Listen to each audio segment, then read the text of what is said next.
Hi, welcome back to Charley Talk. Now we're going to discuss emergency management planning with Rod Zerr, Division Director of Emergency Management. Welcome, Rod. It's kind of a busy season for you right now, isn't it? Getting ready for pending disasters? Yes, John, it is. The winter time and springtime is by far the most busy time for emergency management, both due to the winter storm events occurring and then moving into the spring with the severe weather and tornado events. What is the biggest problem that we have in St. Charles County? Is it the flooding? Flooding, by and large, has been the biggest problem in terms of length of disasters and time of recovery, yes. Do you plan on that on a year-round basis? Do you plan on what you're going to do if the rivers rise? For the most part, we make sure that we have our resources in line, keep our equipment in operational readiness so that we're ready to go at any time. When I was with the newspaper, you were sort of a behind-the-scenes guy. You only popped out when there was a disaster.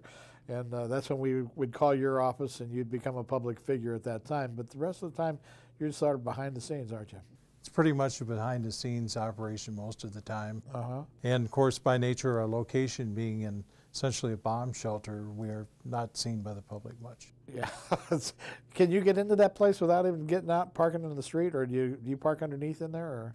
The staff does park inside, but it is a secure facility, so you need access to get in. You'd have to have a code to get in the whole thing, right? That is correct, yes. I was there one day when the governor came in. When Governor Blunt came in and came through there, and that was quite a scene with him and they were talking. I don't know what we were talking about. Do you remember what that was about? Was that a flood? That was the flood in the summer of 2008, yes. Yeah. Does it look like, I know it's hard to guess, but does it look like this is going to be another one of those years where the rivers rise? Well, in terms of snowpack, we're certainly looking that way. However, we need to emphasize that snowpack alone is not going to put us into a historic flood. It also takes that rain that comes into the basin at the same time that causes our issues. How big a staff do you have over there? We have a staff of 6, including myself. One of our staff members is dedicated full-time to 911 operations. Okay. Who is that? That is Debbie Fan. Debbie Fan? Our database specialist. Does she work with dispatch and alarm? She actually works in our agency. She takes care of what's called the Master Street Address Guide, which determines how calls are routed within our system. Is there a strategic reason that you guys are in that building in a bomb shelter underground? Well, it gives us natural protection because that's really the backstop for the county. Should we have a major disaster, that is a safe place where county officials can meet as well as staff to work out strategies. Is that where the county executive and staff would go in a disaster? Yes, they would. I guess I'd be there too. You got a phone? I'm sure you would. I'm sure you would, John. Yes. You got a phone over there at work? Yes, we do. We have a meeting next week of the local emergency planning committee on February 16th, and is it the annual meeting?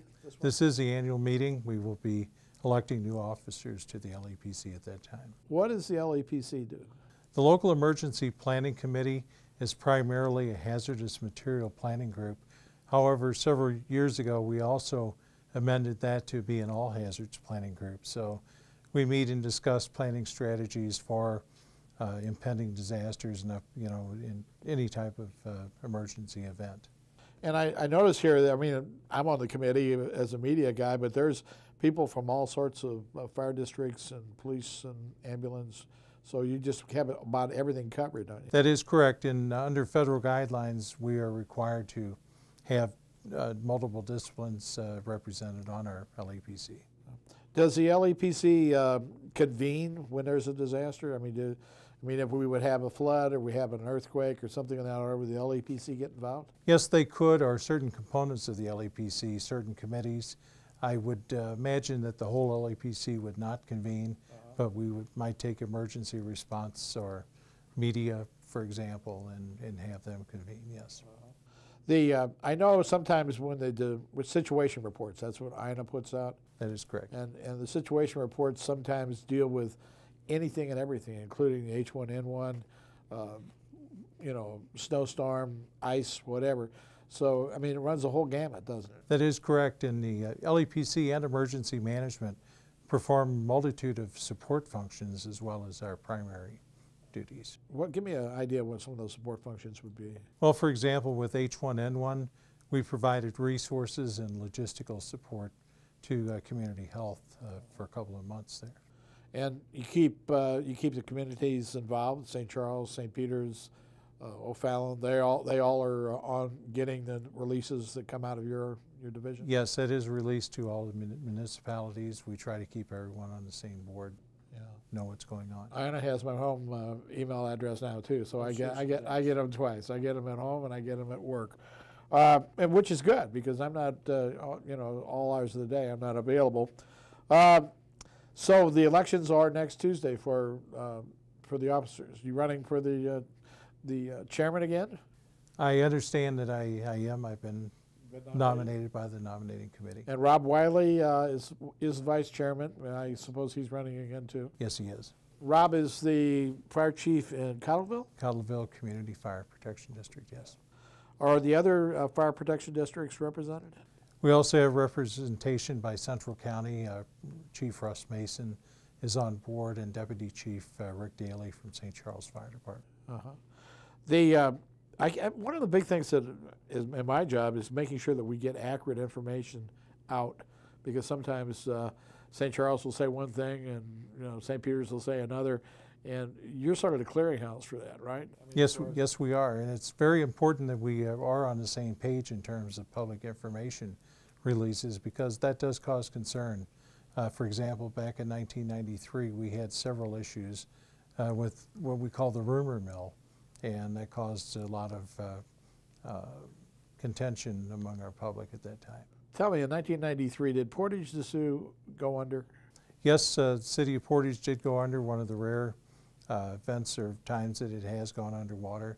Now, it did not go under, it was not a serious event. They had maybe 3 to 4 feet of water in parts of town, yes. And I guess the main problem out there is just getting access, because the highways get flooded, right? That is correct. Portage de Sioux gets isolated very quickly in some of our major floods. What do you do to get them medicine and food and all that? We actually deploy some of our marine resources. Emergency management has 3 boats and a pontoon platform that we can bring in supplies to those areas. I saw your boats out in action on, I guess, Highway C in St. Peter's, out from Old Town. Is that Highway C? Yes. And that thing was a lot of water on that what was that, 2008? Yes, in 2008. So we got that to look forward to again, I guess.